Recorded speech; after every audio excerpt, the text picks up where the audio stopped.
and away they head. One more Ollie jumped left out of the stalls, ridden vigorously on the outside, is Full Prime in the lime green to go forward. Pending Appeal is another, and Phoenix Glow in the pale jacket. They're the first three, with in fourth place Selena's Star, orange colours with a big white face. Miss Moonshine is 3 wide into the turn.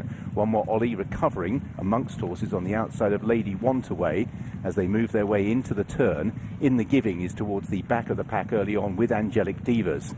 So settling down, and Pending Appeal has moved to the lead. That lead is a length over Full Prime in second and Phoenix Glow on the running rails in third. Fourth place Selena's Star and one more Ollie. Lady Wantaway's drifted back to the next group, which is made up of Miss Moonshine. They collected something across the track there. Something definitely ran across the track. Hope it's okay as they make their way. It was a fox, I think, they collected at the 2 furlong pole. So out in the lead, Pending Appeal, who has the lead from Full Prime in second. One more Ollie is making ground towards the inside. Phoenix Glow, and now In the Giving is beginning to get going as well. One more Ollie surges now at Pending Appeal. Full Prime is still there, then In the Giving, and it's one more Ollie despite an errant start who has got on top close home. One more Ollie down the outside. In the Giving staying on to press for second, but one more Ollie. It is who's won. Very close for second between In the Giving on the outside of Full Prime. That'll go to the judge. Pending Appeal was next across the line, and Angelic Divas made a little bit of ground late on.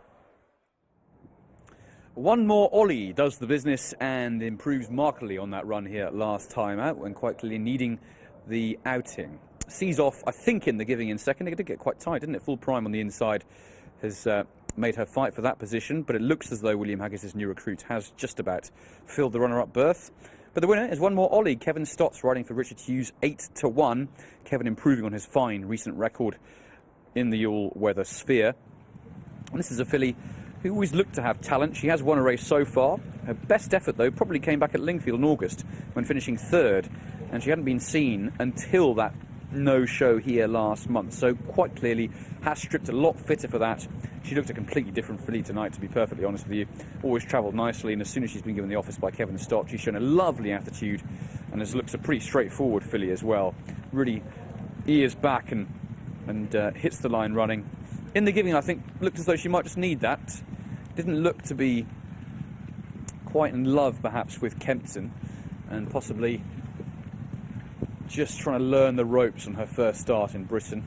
Just a hands and heels ride, really, from Billy Loughnane for most of it. He did get stuck in towards the end, but she never really looked like winning, and I feel as though she might be one for next time In the Giving, but I feel that rating is probably fair, and she's definitely one to keep an eye on. The disappointment of the race, no doubt, was Miss Moonshine, who I thought was the most likely winner coming into this. She was in great form. That second at Lingfield last time was palpably unlucky. Didn't get any sort of a run. When she did, she flew on the inside to just get that runner-up spot. But tonight, there was no show whatsoever. Ollie Searle couldn't work his magic. Unfortunately, Miss Moonshine was never really sighted. Much more like it too from Pending Appeal. She landed a really hot race at Nottingham at the back end of last season. She does have definite ability on her day in this kind of grade. She's been passed late on by a few of them, but maybe paid the price of being up with the pace, and didn't have the answers to the turn of gas shown by one more Ollie, who wins. Kevin Stott, Richard Hughes in the winner's enclosure, and wins pretty nicely from top weight. Well, one more Ollie wins for the new relationship of Kevin Stott and Ammo Racing. For trainer Richard Hughes, just holds on to beat In the Giving and Full Prime, who shared a tight photo for second and third. But that wasn't the only story of the race, what involved the horses, because George, you spotted with your wildlife hat on something going on. Top of screen, middle of the screen now. Yeah, the fox just crossing the road there, jumped out in front of the field and somehow managed not to get, my goodness, a serious kick in. That's pretty It's a bit impressive. like you on the golf course, that, Rishi. I thought ratting around. More like me riding at Cheltenham, I'd say. Just hanging on for dear life. Just avoid a proper kicking. Goodness, thankfully, the fox ran away unscathed from that incident. Meanwhile, in the actual closing stages of the race, Kevin Stott trying to just keep one more Ollie. Seemed like the horse wanted to hang. Well, Kevin Stott's was seen to very good effect here, kept things nice and smooth. She's stepped forward massively from her comeback run after a break, and she obviously had relatively good form last year. And you can see Billy Loughnane from stall 8 tucks in and gets in from his wide draw. Our fancy Rishi, Miss Moonshine from Store 7 in the well-known Canastay Bloodstock colours in the pink cap there, just latches on going into the top bend and means it's quite wide going around the top bend. Yeah, and just doing too much, being 3 wide round the bend, Richard Hughes pointed out in commentary. In the meantime, just ahead, you'll see of Miss Moonshine, you'll see the eventual winner. They were just stacked up around this bend here, but the winner was always going okay turning into the straight. Yeah, very well positioned as the race unfolded and is getting a nice tone to off full prime and Sean Levy in front. Kieran Schumach really steadied up the fractions in front and must have got a bit of a shot when that fox jumped out in front of him. Let's have a look at the closing stages once again, and you can talk us through what Kevin Stott has to do to avoid his horse, One More Ollie, leaning to her right.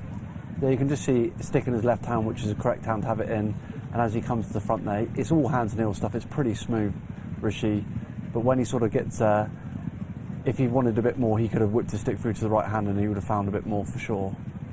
Yeah, in the giving, ran on quite nicely under Billy Loughnane in a photo for second and third, but I think we'll confirm that in just a moment. Who got that spot?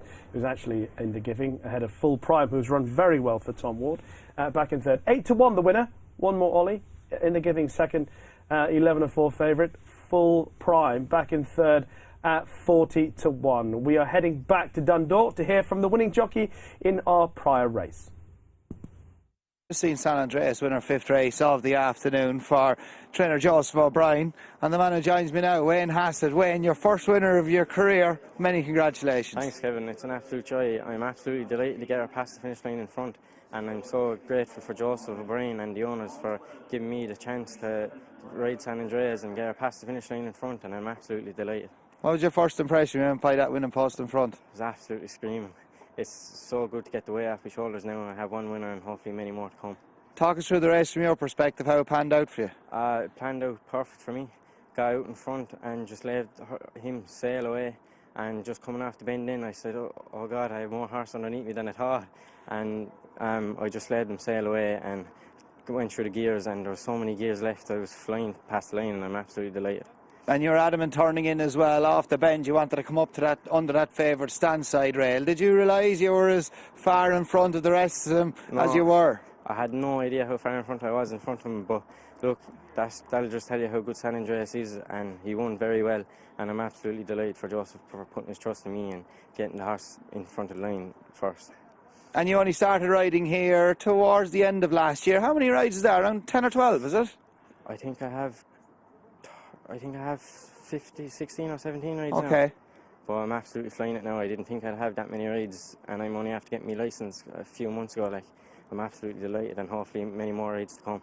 Great stuff. And of course you come from a big racing family. Of course your uncle is Martin Hassett, who does really well with a small team of horses. Was it always the dream from as long as you can remember you wanted to be a jockey? Sure, when I was very young I was put up in a horse at a very young age. My father first put me up in a horse, I think when I was 1 year of it, when I was a year old, and I absolutely fell in love with it, and sure, my whole family is into racing on my dad's side, and sure, I just had to keep the tradition going, and hopefully I'll come out as good as my father anyway.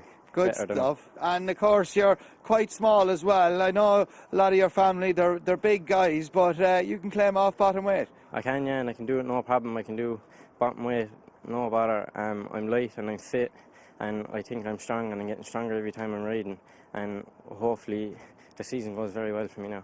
Good stuff. And how did the connection come with Joseph O'Brien, the move to Joseph O'Brien? I was just riding out in Martin Hassett's, my uncle's, and I don't know, was it my father got on to Aidan O'Brien when he was riding out there in Ballydoyle, and Aidan, my father, I don't know how it worked out, but my father went over and talked to Aidan, and Aidan said it to Joseph, and Joseph let me go up no problem then, and I was riding out, and it's absolute joy going up there. It's absolutely magnificent going up there, even when it's snowing.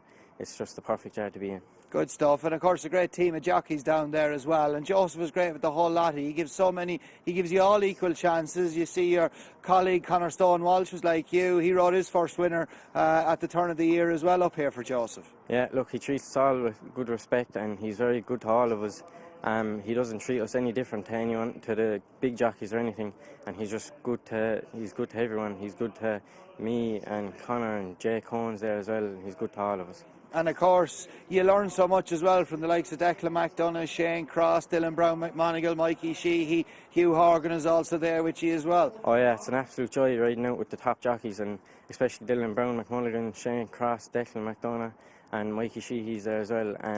It's absolute joy to ride out with them. It's like a dream come true riding out with good jockeys and the best jockeys there. Like. Great stuff. Now you've had your first winner. What's the target for the year ahead? I think the target now for the year ahead is just get fitter and stronger and get as many rides as I can and get as many winners as I can throughout the season and just have a good time.